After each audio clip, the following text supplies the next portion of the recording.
esquizofrenia é um distúrbio que afeta 1 a cada 100 pessoas. Quem sofre com esse problema costuma apresentar um comportamento social fora do comum, muitas vezes com pensamentos pouco claros e uma forma confusa de falar. Mas você sabia que um novo estudo pretende tornar mais fácil o diagnóstico e o tratamento desse problema através da fala? É hora de descobrir. É hora de saber ciência.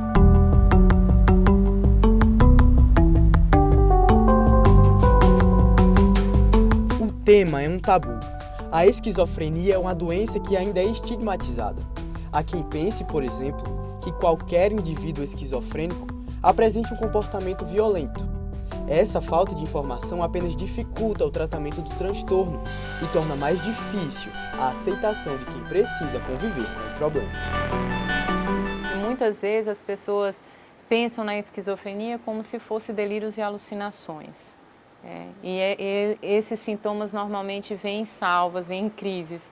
Você tem um período que você tem esses sintomas mais exacerbados e outros períodos mais de calmaria. Eles são bastante perigosos e causam muita estranheza. No entanto, aqueles sintomas de desconforto em situações sociais, dificuldade de voltar a acompanhar um raciocínio, acompanhar atividades que ele fazia no dia a dia, isso vai trazendo marcas para o sujeito que vai dificultando a convivência até mesmo com seus familiares, a perspectiva de vida que aquele sujeito tem. E muitas vezes é necessário que se tenha uma medida muito mais holística e de cuidado para reabilitar o sujeito para o convívio social, para que ele consiga voltar a trabalhar, estudar, realizar seus sonhos e ter uma vida plena. De modo geral, a esquizofrenia não apresenta mudanças aparentes na anatomia de um indivíduo. Não existem mudanças físicas no cérebro de quem é portador da doença. Assim, não é possível saber quem sofre com o problema através de exames de imagem, por exemplo. Dessa forma, o diagnóstico acaba sendo muito subjetivo, dependendo somente da interpretação de um profissional através da observação do paciente, pelo menos por enquanto. A questão é que a busca de biomarcadores para fenômenos muito complexos do comportamento não é algo simples.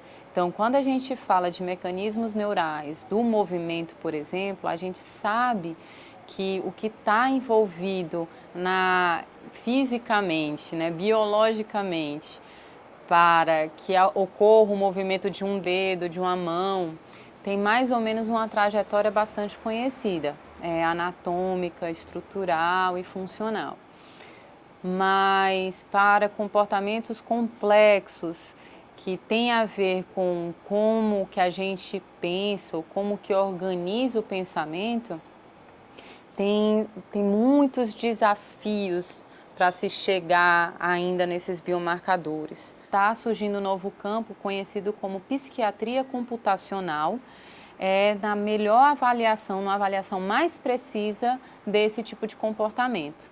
Então, você avaliar um comportamento motor, por exemplo, ele tem uma definição muito clara do que é o fenômeno de comportamento que você vai comparar com aquelas medidas cerebrais que você quer fazer uma correlação, por exemplo, ou inferir alguma causalidade. A ideia é ser algo complementar.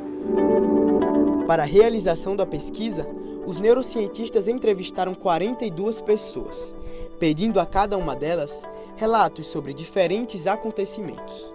Todas essas entrevistas foram gravadas, transcritas para um computador e analisadas por um software, capaz de examinar o discurso de cada entrevistado. O sujeito, quando vai relatar alguma coisa para alguém, que pode ser o psiquiatra, por exemplo, ele fala de uma maneira a fazer uma sequência aberrante de eventos e dá aí uma sequência diferente de palavras utilizadas. Então, a estratégia que a gente usou para medir isso foi transformar essa trajetória de palavras numa entidade matemática conhecida como um grafo.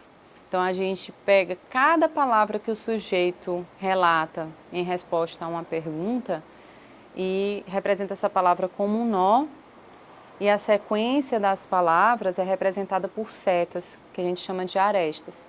Então, a pessoa relata, por exemplo, um sonho. Eu sonhei que estava com a minha avó. Daí ela faz uma sequência linear, que ela não repetiu nenhuma palavra. Mas se ela repetir a palavra avó, né, e minha avó, aí ele já liga com minha, que ele já tinha falado, e avó de novo. Então ele fecha esse loop e já faz uma aresta paralela e daí continua o relato com níveis de complexidades diferentes. Um discurso menos conectado e uma forma confusa de falar são indicativos de que aquela pessoa pode ter esquizofrenia. Identificar e diagnosticar o problema o quanto antes é uma forma de adiantar o tratamento de uma doença que ainda não tem cura, mas que também não deve ser um obstáculo para uma vida normal.